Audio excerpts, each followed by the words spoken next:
beloved Boss Mike Cervera.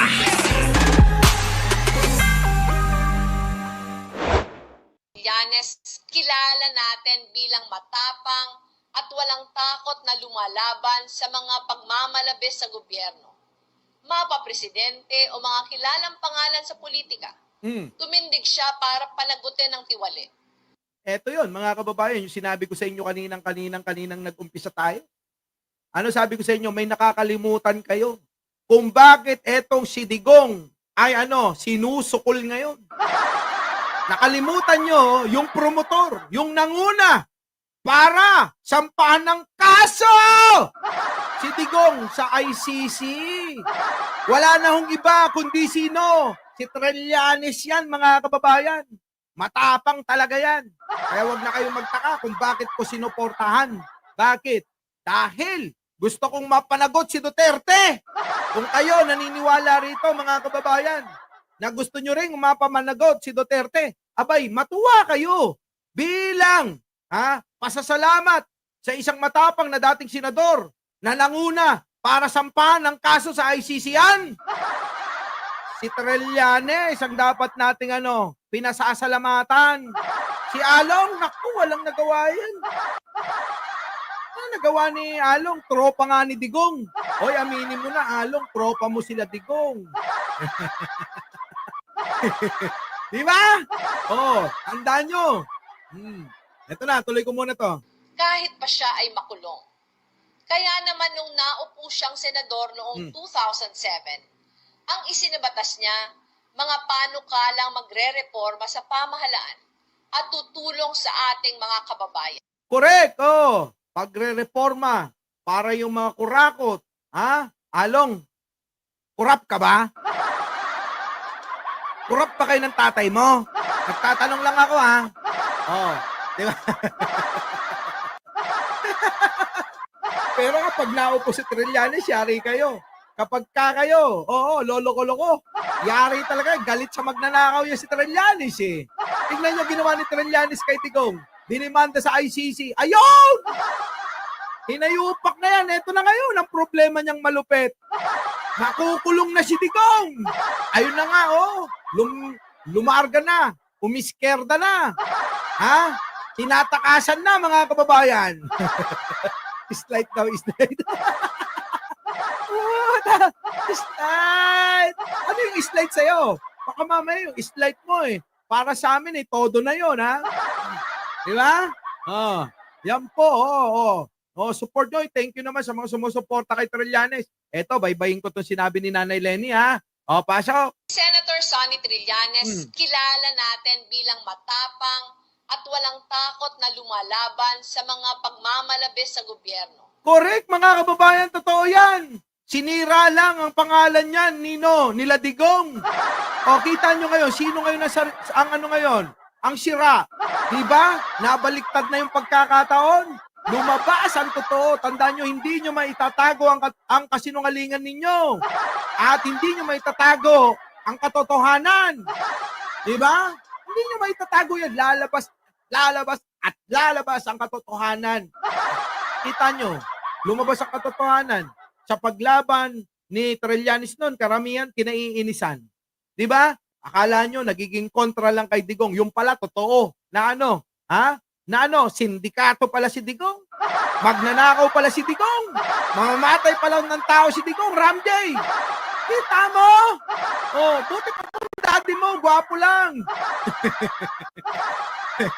Di ba? Piruin nyo, sinira ni Digong ang pangalan ni Trillanes. Napakaganda. Lumalaban para sa katotohanan. Pinagtatanggol ang tama. Di ba? Nilalabanan ng mga kurakot sa gobyerno. Tulad ni Digong. Di ba? Kita nyo. Tama lahat yun. Sabi ko sa inyo noon, dapat pinapasalamatan ang isang Trillanes, mga kababayan. Ang isang tulad ni Trillanes, nararapat lang purihin at pasalamatan. Kita nyo, tuwan-tuwa kayo, nababalitaan nyo na si Digong tumatakas na dahil sa sa warrant of arrest niya. Di ba, mga kababayan? Yan yun. Tuloy.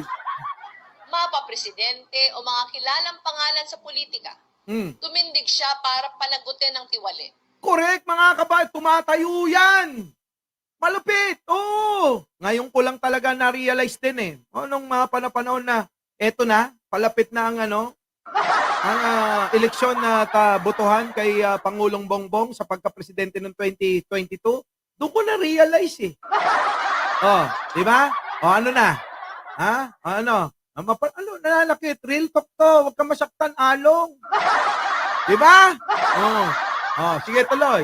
Tumitindig talaga yan, mga kababayan. Kahit pa siya ay makulong.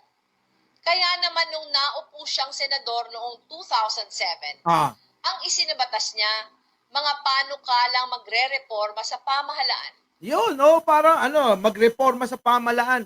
Sukdulang makulong yan. Alam nyo kung ilang taon nakulong yan? Halos 7 taon. Halos 7 taon nakulong si Trillanes, mga kababayan. Para lang ipaglaban ang katotohanan. Bakit kanyo, mga kababayan? Nung panahon ni Gloria, alam nyo naman. Si Gloria, ilang beses nagnakaw ng kapangyarihan. Una, ninakaw niya ang kapangyarihan kay Nino, kay Era. Pangalawa, ninakaw niya uli yung pagiging presidente kanino? Kay FPJ na idol nyo. Kita nyo, mga kababayan? Ganun. Hindi ba lalabanan yon? Dapat, mga kababayan, dun lang tayo sa tama. Di ba? Kasama. Ay, yung bodyguard, di ko alam. Di ko alam kung kasama si Sarah na una na. At tutulong sa ating mga kababayan. Di ba? Tutulong sa ating mga kababayan. Totoo naman eh. Kita nyo, napaka-humble ni Trillanes. Kita nyo, ganun lang siya. Sasalita lang ng ganun. Di ba? Parang ganito lang. Tignan nyo, ha? May papakita lang ako sa inyo, ha? Ito. Tignan nyo kung paano magsalita yung mama. Naku, grabe. Matatouch kayo. Yung puso nyo mahuhulog rito. Mga kababayan ko. Sigurado, mahuhulog ang mga puso nyo rito. Sinin nyo. Ito. For mayor of Caloocan. Yan, ha? Ito tayo. Ang grabe ang poverty dyan. I think the poorest people in the Philippines live in Caloocan. Kita mo, Along? Sabi rito, ang pinakamamahirap na Pilipino ay nasa Caloocan. Di ka na naawa. Samantalang ang lalaki ng tiyan nyo. Ha? Biruin mo, pag nagsuot ka ng kulay blue, kapag kakamalang kang gasol.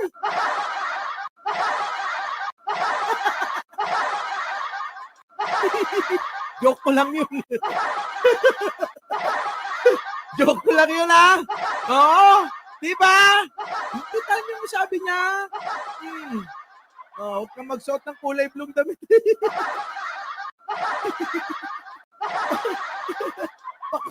baka gawin kang tangke ng gasol. Okay, eto na. Tuloy. Yung facilities niya, yung infrastructure niya, very backward. Then, grabe ang corruption. Grabe pala corruption dyan. Kita nyo magsalita. Yan po yung pinaglalaban ni Senator Trillanes dyan. Kaya mga kababayan, sa kanyang lugar na sinilangan at lugar na kinalakihan. Abay, inuna niya na gusto niyang matapos na at masupil na ang pang-aabuso ng mga nanunungkulan dyan. Diba? Sorry naman, Philip Reyes. Alam niyo ba yung isip ko talagang mabilis mag-isip ko ng kung ano-ano. Sige. Sorry, Along, nabiktima ka ng mabilis kong pag-iisip. Tuloy, eto na. Right now, number 1 na rin sa criminality ang Caloocan. So, sad to say. Pati kriminal, mga kababayan, nandyan na. Nakakatakot na dyan. Dami. Holdapan, barilan, patayan, gahasaan. May mga nanggagahasa dyan. Tanong nyo kay Along, alam niya yan. Along, di ba? Hindi kaya tanong ko lang tropa mo ba yung mga nanggagahasa dyan? Tuloy. Eto na. It's becoming the worst city in Metro Manila, at least. Pero we all Worst, grabe. Worst na kayo dyan sa Caloocan. Ipalit nyo ang isang gwapo, matapang, Eh kung tutusin mga kababayan, pwede nyo nang tawaging bayani ito eh. Pwede nyo nang tawaging ala Andres Bonifacio to eh. Oo, mga kababayan. Eh kung ako lang magiging mayor sa Caloocan, si Trillanes, mga kababayan, itatabi ko yan kay Andres Bonifacio eh. Sa totoo lang, mga kababayan. Ha? Ang hirap talaga. Late ka kasi. Ha? Late si May eh. Oh, taloy. No, Senator, no, the Caloocan was governed by the Malapitan family for the long. Nako, Along, ikaw to. Oo, matagal nyo na daw pinamumunuan ng Caloocan pero parang wala naman nagbabago dyan. Ibang klase kasi ang panunungkulan ng mga malapitan daw. Di ba? Wala pa lang nangyayari. Kung hindi pa pumasok yung mga SM dyan. Malamang, oo, kulang na lang. Parang probinsya na lang. Putik na yan, Along, Puta, City. Caloocan City. Putik na lang, buti na lang pumasok yung SM dyan. Kung hindi talaga matatawag, probinsya na yan eh. Oo, tuloy.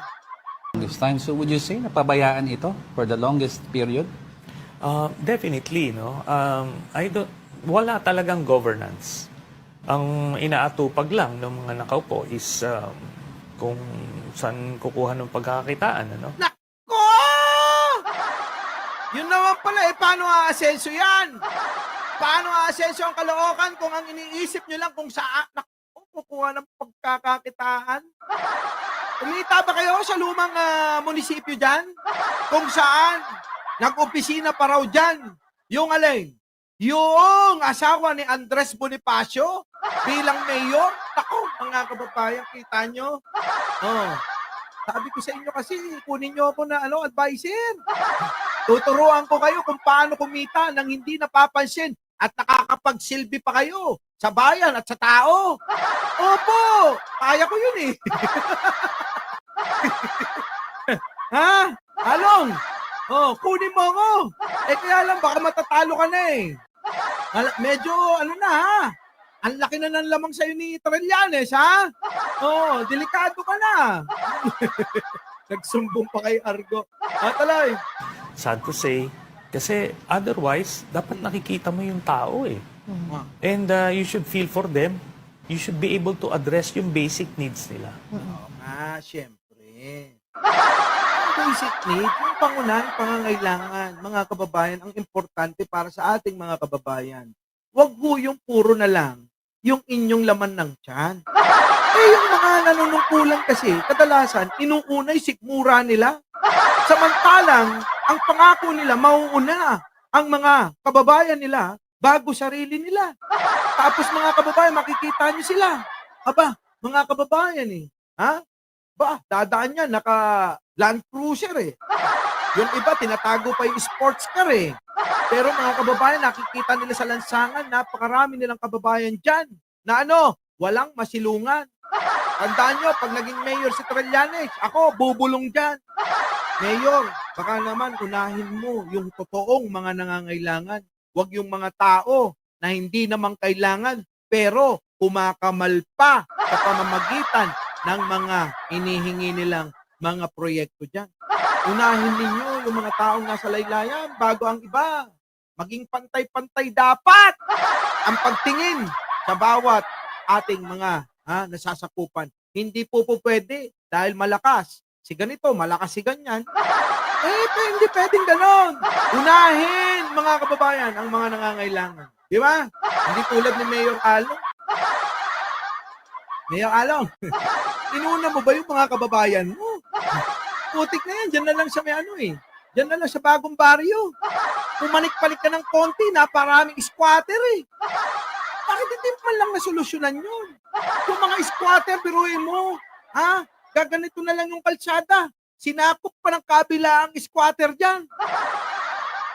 Hindi mo man lang nagawa ng paraan na sana inilipat mo na lang ng maluwag-luwag at binigyan mo ng sariling tahanan. Kung ako naging mayor dyan, mga kababayan, si Trillanes na lang, bubulungan ko na lang. Diba? Sabi ni Catherine Galpo, sabi mo mali ako. Taga dyan ako eh. Bagong baryo, pasukin nyo yan. taga dyan sila malapitan. Pagdating sa dulo, nako, sandamakmak, puro squatter yan. Pag ako, naging mayor ng Caloocan talaga. Oh, pero hindi, siya na lang, iboto nyo. Boto nyo si Trillanes. Bubulungan ko na lang, mayor. Baka naman, yung mga taga, yung mga taga bagong baryo, naku, bigyan mo na ng lupa yan. Hindi na? Bigyan nyo ng mga kung ano-anong mga pwedeng pagkakitaan. Dapat ganun. Eto na, mga kababayan, tuloy natin. Kaya talagang napabayaan ang You mentioned ang tinitignan nila kung saan sila kung Boss. saan sila pwedeng kumita. Yes. No, that's your word. Do you have a basis on that? marami. No? And you can see it. Makikita mo lang doon sa basura. No? Hindi na kolekta. Once every 2 weeks ang collection. Pero, pag titignan mo doon sa kontrata, ano to? One of the highest garbage contracts in the country. Tapos, ganon. So, you can just put 2 and 2 together. Pero, at the proper time, Wait lang mga kababayan! Ayaw ko man magpaalam. May importante akong pupuntahan. Biglaan. Sa mga kulang-kulang 6,000 nanood, maraming salamat po sa inyong lahat. Tandaan ninyo, kung gusto niyo ng pagbabago sa Caloocan, Trillanes lang. Marami pa sana akong ipipresenta. At meron pa akong ichichika, pero bibitinin ko kayo Mamaya na lang abangan ninyo. Pagkatapos, meron pa tayong Abangan nyo ako sa sa Pierce, Doon ako, Sige. Huli, ako po ang inyong lingkod, Mike Cervera po. Laging nagsasabing, malin natin ang ating kapwa. Pagdasal po natin, lagi ang ating bansa. Magandang umaga, magandang hapon at magandang gabi. Sa mandako ng mundo, naroon kayo, syempre, magandang buhay na rin para sa ating lahat. Our beloved Boss Mike